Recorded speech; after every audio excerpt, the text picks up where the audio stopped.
Hi, my name's David Street from Dive Systems, and today I'm going to be talking to you about the differences between the Proteus P2 rebreather and the Proteus P3. When I go to exhibitions or I'm generally at dive sites, that's the kind of question that raises itself more often than any other.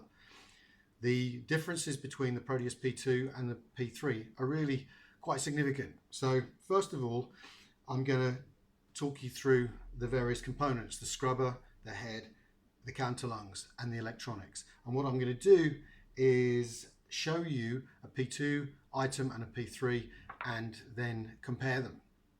So let's start with the scrubber. This is an old Proteus P2 scrubber, and for those of you that don't know it, basically it pushed into the P2 head with these two ports. The exhale port is here. There's a grey pipe that runs through the scrubber that's off center. It gets to the bottom, cascades back through the softener material and exits at the top. The P2 follows a similar style. The P3 follows a similar style. This is the new scrubber, and what you can see already is that there's a large black tube that runs through the middle. The gas comes from the head into the exhale tube, goes to the bottom, percolates through new sieves. It's a dual-sided sieve.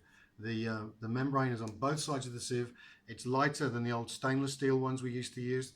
Goes through the top of the scrubber, exits at the top through that hole, where then the head screws onto this.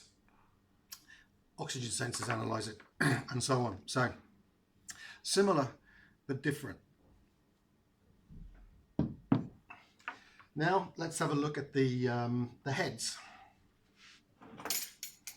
This is the old P2 head.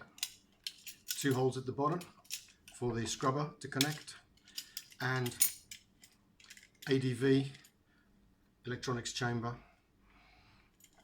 Oxygen sensor nest was inside this hole. We used 4 small Molex connector, non-standard oxygen sensors. They're not the most common, and one of the issues I had during use was that if a sensor fails, you often have to carry plenty of spares, or if you're at a dive destination, you would want to try and buy an oxygen sensor, and if you were using a sensor that wasn't particularly common, you had a problem. So we've gone with the more traditional sensors that are used in mainstream rebreathers now. So that's the old P2. What you also had was hard wiring. All of the cables were hardwired through these glands, which was something that I was never really happy with. So let's take a look at the new head. What you can see already is it's significantly smaller. The new head has oxygen sensor chamber here, 3 sensors, and a CO2 sensor in there. Solenoid going in there, electronics compartment in here, and obviously the connectors for the gas flow in here and here. The head twists onto the top of the scrubber rather than being held with these lever over clips, which I was never really happy with either.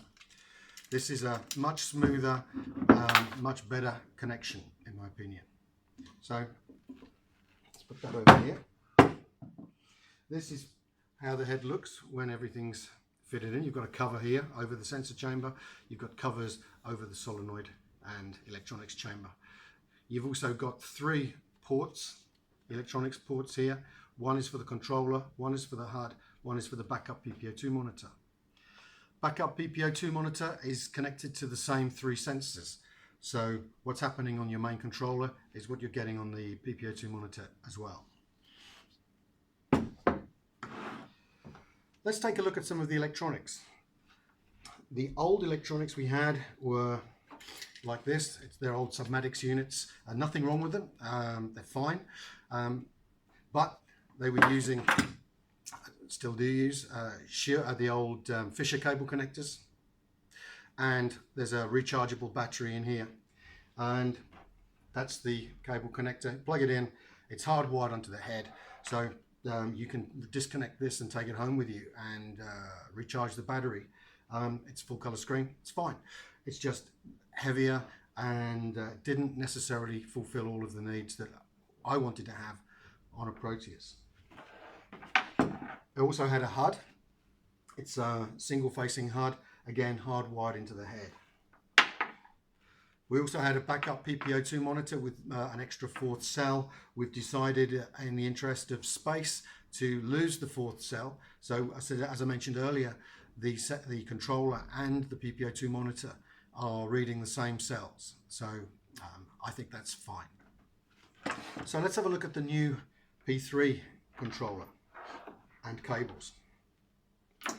That's the new controller. It's an OLED screen, and basically what you can see there is some green and red, and the way the system works is that during the dive, if everything is in the green, everything's good. You don't even really need to pay much attention to the numbers. If it's green, it's good. If something's changing, it will go from green to yellow, and then it will go from yellow to red, and that's when you start needing to pay attention. It's worth also taking a look at the difference in the size. It's much smaller. Let's have a look at the connector. It's a screw-in, 2 O-rings, cables fully potted. It's designed for the diving industry. It screws into the head. It's easy to remove. You take it back to your room or home at night. You put it in a little docking cradle, which is a USB connector, and the plugs will recharge the batteries overnight. We've also got a dual facing HUD. Now that's kind of useful if you're an instructor, because it means that you can see what your student can see.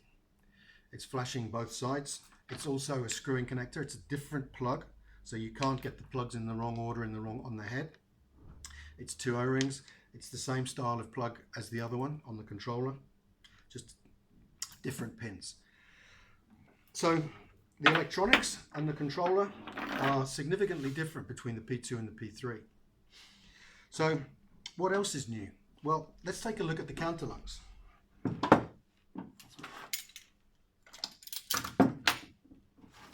What I've got here is a simple frame, just to give you an idea about how the Counterlungs go in and out.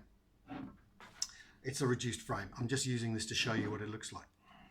So here's the old P2 Counterlungs. They're good, tough material, overpressure valve on the exhale Counterlung. The problems we had with it were, while it gave us the volume we needed at the top, actually making these Counterlungs with this extra panel at the top using the high frequency welding was time consuming and expensive.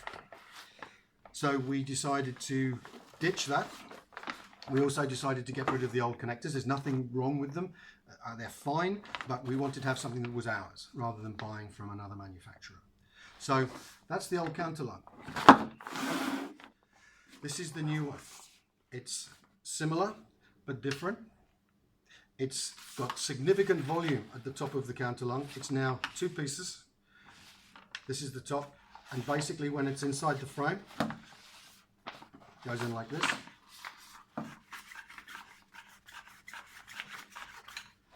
So what we also have is a overpressure valve. Do you see that? And it's also got a pull cord on it. That's important because, of course, within its back mount configuration, you need to be able to reach behind your back to pull the cord if you need to flush the loop or try and empty the Counterlung. So once again, Counterlung just fits through here. You put this ring on the top, secure it in place, and the Counterlung is simply tucked inside the frame.